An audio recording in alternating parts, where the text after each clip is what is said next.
നമ്മൾ എത്ര സഹായം ചെയ്താലും, എത്ര നല്ലത് പാകിസ്ഥാന് വേണ്ടി ചെയ്താലും പാകിസ്ഥാൻ നമ്മളെ ചതിക്കുകയുള്ളൂ എന്ന് ഇന്ത്യക്ക് വ്യക്തമായി അറിയാം. എന്നാലും സഹായം അഭ്യർത്ഥിക്കുന്നവരോട് ഭിക്ഷാപാത്രം ചവിട്ടിയെറിയുന്ന ഒരു രീതി ഇന്ത്യക്കില്ല. എന്നാൽ ഇപ്പോൾ പാകിസ്ഥാന്റെ കാര്യത്തിൽ കടുത്ത നിലപാട് തന്നെയാണ് ഇന്ത്യ സ്വീകരിച്ചിരിക്കുന്നത്. ഇന്ത്യ കൊടുക്കില്ല എന്ന് പറഞ്ഞാൽ പാകിസ്ഥാനിൽ വെള്ളമില്ലാതാകും, പാകിസ്ഥാനിൽ കൊടും വരൾച്ചയുണ്ടാകും, പട്ടിണിയുണ്ടാകും, വെള്ളം പോലും കിട്ടാത്ത മരണങ്ങൾ ഉണ്ടാകും. ഇതൊക്കെയാണ് വേണ്ട എന്ന് ഇന്ത്യ ഇത്രയും നാൾ വെച്ചിരുന്നത്. എന്നാൽ ഇപ്പോൾ അതല്ല സ്ഥിതി. ഇന്ത്യ രണ്ടും കൽപ്പിച്ചു തന്നെയാണ്. ജനങ്ങൾ ഇനി ആര് ബുദ്ധിമുട്ടിയാലും എന്തൊക്കെ സംഭവിച്ചാലും തങ്ങളുടെ കാര്യത്തിൽ, തങ്ങളുടെ നീക്കത്തിലൊന്നും, തങ്ങളുടെ തീരുമാനങ്ങളിൽ ഒരു മാറ്റവുമില്ല എന്ന് ഇന്ത്യ പറയുകയാണ്. പാകിസ്ഥാനുമായുള്ള സിന്ധു നദീജല കരാർ ഒരിക്കലും പുനഃസ്ഥാപിക്കില്ല എന്ന് തന്നെ ഇപ്പോൾ അമിത്ഷാ പറഞ്ഞിരിക്കുകയാണ്.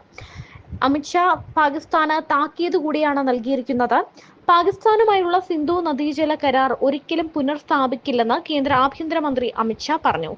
പാകിസ്ഥാൻ കരാറിന്റെ അടിസ്ഥാന തത്വങ്ങൾ ലംഘിച്ചതായും അദ്ദേഹം ആരോപിച്ചു. അന്താരാഷ്ട്ര ബാധ്യതകൾ കാരണം ഇന്ത്യക്ക് ഏകപക്ഷീയമായി കരാർ റദ്ദാക്കാൻ കഴിയില്ലെങ്കിലും പാകിസ്ഥാനിൽ നിന്നുള്ള ആവർത്തിച്ചുള്ള പ്രകോപനങ്ങളെ തുടർന്ന് നിയമപരമായി അത് താൽക്കാലികമായി നിർത്തിവെച്ചിരിക്കുകയാണെന്നും അദ്ദേഹം അഭിമുഖത്തിൽ പറഞ്ഞു. അതൊരിക്കലും പുനഃസ്ഥാപിക്കില്ല. അന്താരാഷ്ട്ര ഉടമ്പടികൾ ഏകപക്ഷീയമായി റദ്ദാക്കാൻ കഴിയില്ല. പക്ഷെ അത് താൽക്കാലികമായി നിർത്തലാക്കാൻ ഞങ്ങൾക്ക് അവകാശമുണ്ട്. ഇത് ഞങ്ങൾ ചെയ്തിട്ടുണ്ട്. ഇന്ത്യയും പാകിസ്ഥാനും തമ്മിലുള്ള സമാധാനവും പുരോഗതിയും ഉറപ്പാക്കാൻ ഉദ്ദേശിച്ചുള്ളതാണ് ഈ കരാർ. അതൊരിക്കലും ലംഘിക്കപ്പെട്ടാൽ സംരക്ഷിക്കാൻ ഒന്നും ചെയ്യാനാകില്ല എന്നും അദ്ദേഹം പറയുന്നു. ഇന്ത്യ ഇനി ഈ അവകാശപ്പെട്ട ജലം ശരിക്കും ഉപയോഗപ്പെടുത്തും. കനാൽ നിർമ്മാണത്തിലൂടെ രാജസ്ഥാനിലേക്ക് തിരിച്ചുവിടും. പാകിസ്ഥാൻ അന്യായമായി ലഭിച്ചുകൊണ്ടിരിക്കുന്ന വെള്ളം അവർക്ക് നിഷേധിക്കപ്പെടുമെന്നും അദ്ദേഹം പറഞ്ഞു.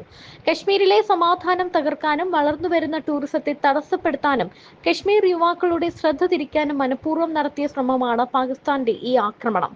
ഇന്ത്യയുടെ മറ്റു ഭാഗങ്ങൾ കശ്മീരുമായി ഒരിക്കലും ഇത്ര ശക്തമായ ഐക്യദാർഢ്യം പ്രകടിപ്പിച്ചിട്ടില്ല.